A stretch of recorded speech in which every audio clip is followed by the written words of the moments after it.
Oke, hai, selamat pagi semua. Kita kembali lagi selepas bercuti 1 minggu. Oke, dan cikgu harap kamu masih ingat apa yang kita belajar sebelum cuti hari itu. Oke, graf fungsi, dan ramai yang sudah menghadar latihan hari itu melukis graf 4 soalan sahaja. Oke, dan hari ini cikgu akan sentuh sedikit tentang memplot titik yang betul. Mungkin kamu ada lihat di video yang sebelum ini, tapi ini explanation dari saya sendirilah. Oke? Contoh seperti ini. Yang pertama ini. Diberi skala pada paksi X ialah 2 cm kepada 1 unit dan skala pada paksi Y ialah 2 cm kepada 5 unit. Oke, jadi sekarang di sini diberi jadwal dan ini kertas graf yang standard. Oke, kertas graf yang standard. Biasanya, bukan biasanya, memang yang standard ini peta yang besar ini maksudnya 2 cm. Oke, kalau kamu ambil pembaris, kamu ukur pun memang 2 cm. Jadi bila diberi 2 cm kepada 1 unit, bermaksud kalau cara saya dulu waktu saya masih belajar, ini cara cikgu sendiri. Jadi kita ambil X dahulu. X adalah paksi yang melintang. Oke? Negatif 2, negatif 1, sifar 1, 2, 3. Kadang-kadang saya akan tambah 1 dahulu. 1 di belakang, saya tambah 1 di depan. Kalau muat lah. Dan saya akan tulis di bawah dahulu.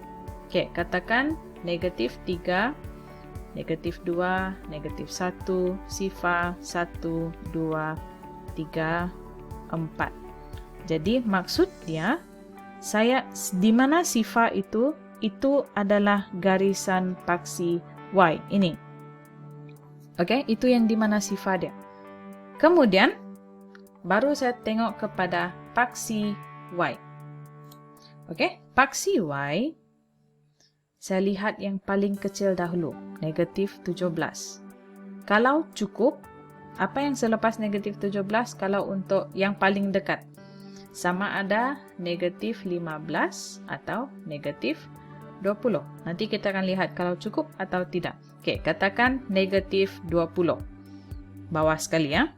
Negatif 20, kemudian negatif 15, negatif 10, negatif 5, sifar 5, 10, 15, 20, 25. Okey. Paling besar 26. Okey, cukup. Cun-cun. Dan di mana sifar saya? Di situ adalah paksi X. Oke, maksudnya sifar di tengah-tengah sini. Oke, sifar di tengah-tengah sana. Sekarang kita akan labelkan. Di kertas graf itu ini biasanya memang saya tulis pakai pensel. Oke, dan untuk membuat graf memang mesti guna pensel. Lain kalau untuk label pun sama, guna saja pensel. Supaya contoh, kalau kamu tersalah label, kamu boleh padam. Oke? Jadi sekarang kita sudah ada garisan. Jadi ini sifar. Ini tanda mesti buat renggat dia, tanda. Oh, tak lurus. Negatif 3. Oh ya, satu lagi. Garisan paksi X, garisan paksi Y mesti guna pembaris. Oke? Mesti guna pembaris. Kalau boleh yang renggat ini pun kamu guna pembaris. Negatif 2, negatif 1, 1, 2, 3, 4. Masih ada ruang, masih boleh. 5. Paksi X. Oke, kemudian sambung. Dan renggat negatif 5 untuk paksi Y sentiasa label di sebelah kiri, bukan kanan. Oke, di sebelah kiri. Negatif 10, negatif 15, negatif 20.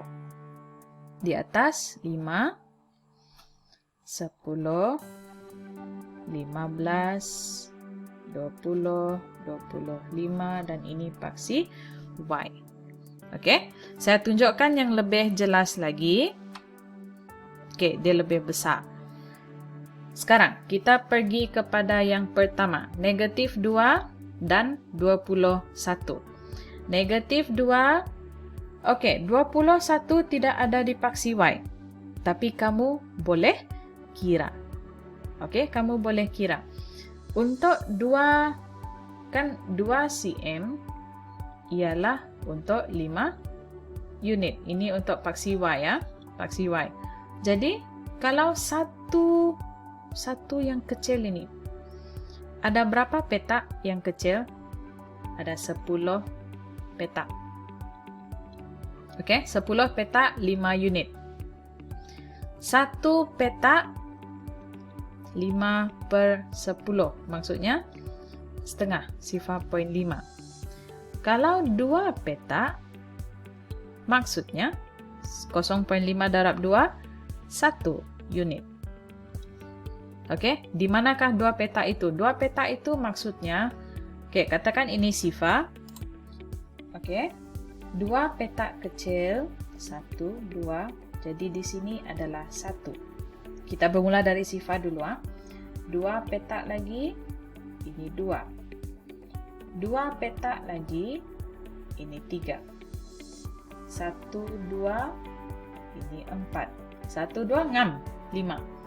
Okey, jadi maksudnya 2 petak adalah 1 unit. Ini hanya untuk 2 cm kepada 5 unit. Okey, 20, jadi di mana 21? 1, 2, di sini 21. Okey, jadi negatif 2, 21, ini 20, 1, 2, 21. Tandakan X. Okey, kamu ada 2 cara untuk kamu tandakan, plotkan di graf. Sama ada kamu tandakan X atau kamu titikkan.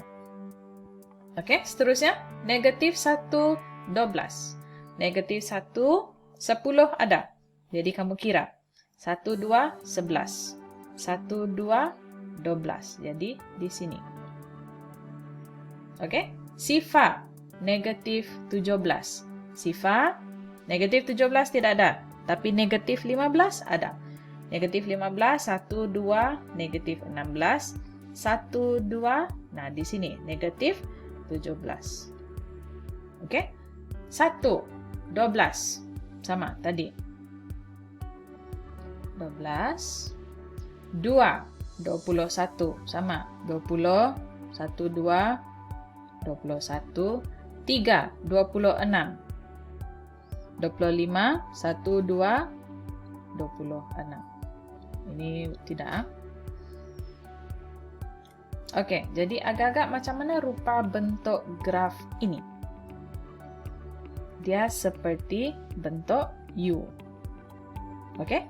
Dan cara untuk kamu lukis, tolong lukis dengan baik sekali ya. Tolong lukis, dan sebab itu cikgu bagi tahu guna pensel. Okey, cikgu tak dapat nak lukis sangat guna komputer ini. Tapi garisan dia nanti kamu sambung semua ini. Jangan sambung yang lurus garis pakai pembaris. No.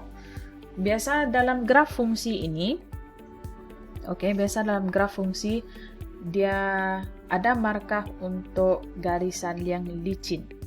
Garisan licin maksudnya bukan yang begini. Dia mesti yang, contoh saya lukis. Dari sini, titik pertama sampai titik kedua, lukis. Kemudian lukis lagi. Ini tidak garis lurus. Kemudian lukis lagi, lukis. Nah, itu adalah, ini boleh dipotong markah, ini tolak 1. Dia boleh tolak sebab tidak licin. Guna pensel untuk memudahkan kamu melukis graf. Kamu nak pusing-pusing graf kamu supaya kamu senang nak lukis, terpulang.